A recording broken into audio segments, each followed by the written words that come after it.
Hi guys, welcome back to the channel. This is Bad Guy from there. You already know, your Blue Lock analyst. In this video, let's continue with our series where we analyze the Uber's team as the game against Bastard München unfolds. Please make sure to leave a like and subscribe please. We are aiming for 300 subscribers. Let's go. Uber has scored using Baru's Predator Eye as the finisher. Gagamaru couldn't even move an inch. Baru used a stealth shot, something Itoshirin was shown to do before. Again, classic Itoshirin. The guy uses techniques way before they have been introduced in the story. What a guy. There is no change in each team formation as the game restarts with Kaiser and Ness doing the kickoff. As usual, we notice that Kaiser and Ness stay close to each other in order to make sure that they can both move the ball up the field. In classic Uber's fashion, Baru is free from defensive duties and heads up the field to position himself. Sendo is the only Uber players we see trying to stop Ness and Kaiser, who this time around will not use the width of the field, but aim to pierce Uber's defense down the middle. Having anticipated that, you can see that only Sendo is shown to try to press down the middle as Lorenzo is moving up the field to stop Kaiser and Ness, while Nico falls back as a center back. This is a pattern that Ubers has already shown before and we know it. Ubers give room to their ace eater and he managed to slow down Ness, who uses his impressive technique to make a magical flick type of pass to Kaiser. The ball is in the air and you know what that means. At Ubers, Aryu is the aerial master. The pattern is to let Aryu defend in such situations, but peep how Izagi has already moved ahead of time. The guy has already anticipated that Kaiser will lose the aerial battle, so he's aiming for the loose ball. The problem is, Ubers too has a guy who is going through an evolution while focusing on the way Izagi moves. I'm talking about Nico, who leaves his center back position and is already moving up the field following Izagi's movement. You can see that as soon as Aryu heads the ball in the direction of Lorenzo, Izagi was already a step ahead and was already positioning himself in the Ace Eater's blind spot. Also, look at Nico, who continues to stalk Izagi like a paparazzi stalking Kim Kardashian. As soon as Kaiser understands what was happening, took him long enough, he gives instructions to Ness, who tries to position himself so that he can get the loose ball. The issue is, as this was a pattern from Ubers, and knowing that the ball will be sent to him so that he can lead the counter attack, Lorenzo positions himself so that he can block Ness and safely secure the ball. Also, look at Izagi in Lorenzo blind spot, ready to steal the ball. Master of the shadows, Izagi steals the ball to Lorenzo's surprise. With the way he uses his eyes and processes information by reflexes, Izagi was keeping tab on Kaiser, Ness, Aryu and Lorenzo's movements. This is why he was a step ahead of all of them in this play. The issue is, at no point did he check on Nico because he had assumed Nico would stay back as a center back, and that was his mistake. As we can see, Meta vision is as powerful as the amount and quality of information that one uses. Coming in from his right side, Nico tackles Izagi and manages to kick the ball out of bounds. A reckless challenge you might say, but a foul wasn't given. Now let's analyze that play. Uber's strategy of having Lorenzo alone down the middle was flawed, as we have seen how Izagi had anticipated it and got the ball back. Thanks to Nico not following the rules, Ubers was saved here and the ball was sent out of bounds. The original tactic by Ubers wasn't the most optimal one. With so many players down the midfield, why only rely on Lorenzo? So here is my rating.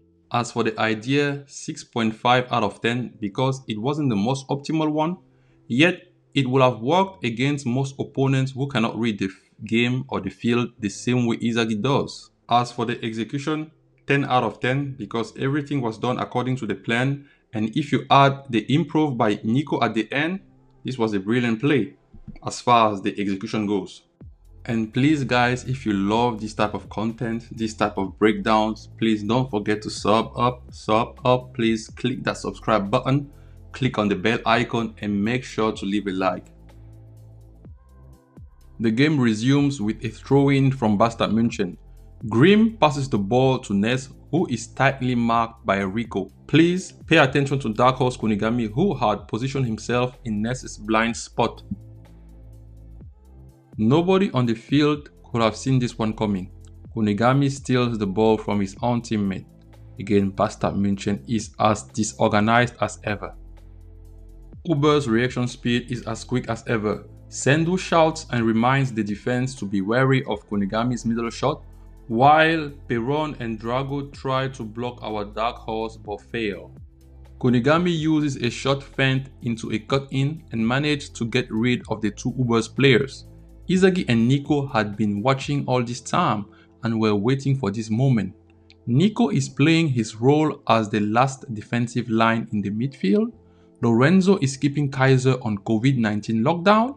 Lurking in the shadows, you also see Raichi, who is coming from Nico's blind spot. Yet, no one on Uber's side gave him a warning to help him to have a better awareness of the situation. This is poor communication by Uber's defenders Aiku and Aryu. Meanwhile, to the right side of the field, Yukimiya is totally open. From Nico's perspective, Raichi seemingly comes out of nowhere and blocks him, unwillingly making sure that Izagi can safely get possession of the ball. We came to learn that Nico's field of view had been manipulated by Izagi, and it's like we said earlier, metavision is only as good as the quality and amount of information one can input.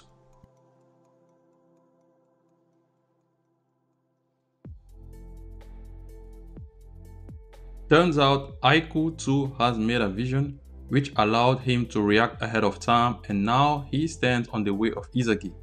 On the other side of the pitch, you can see that Lorenzo has already started heading in the direction of Yukimiya, since he is totally open on that right side. Sendu will then take on the responsibility to press defend on Kaiser.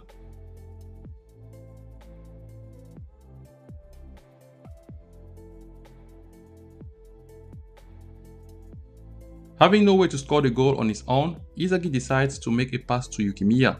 Like we previously said, Lorenzo had already been making a run to prevent Yukimiya to get any ball aimed his way. You already know what happens next. Emperor Kaiser, the best striker in the Neo Egoist League.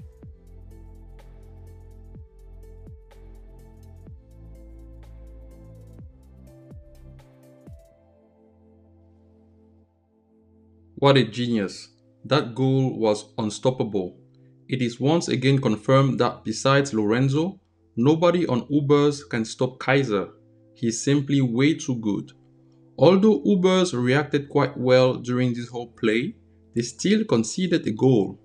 Their idea and execution were both quite good.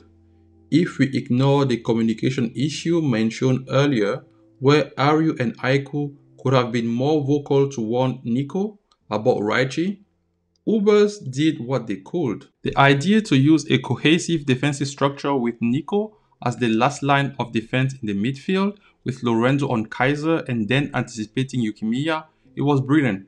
Actually, I don't see any big flaw in that. That's why I have a rating of 9 out of 10. For the execution, I have an 8 out of 10 because of the communication issue we already mentioned earlier, and also the reckless tackles by Aryu in the penalty area that could have given a penalty to Bastard München. But other than that, Ubers really did good. It's just that Bastard München is unpredictable as ever, and Kaiser is just a monster, so there's nothing to do about it. That's gonna be it for the video, guys. Let me know if you really enjoy this format so that I can continue making these type of videos. Also, I had already reviewed this play in a previous video when the chapter originally dropped, and you can check it here. As usual, don't forget to leave a like and make sure to subscribe, please. Drop your thoughts down in the comments below.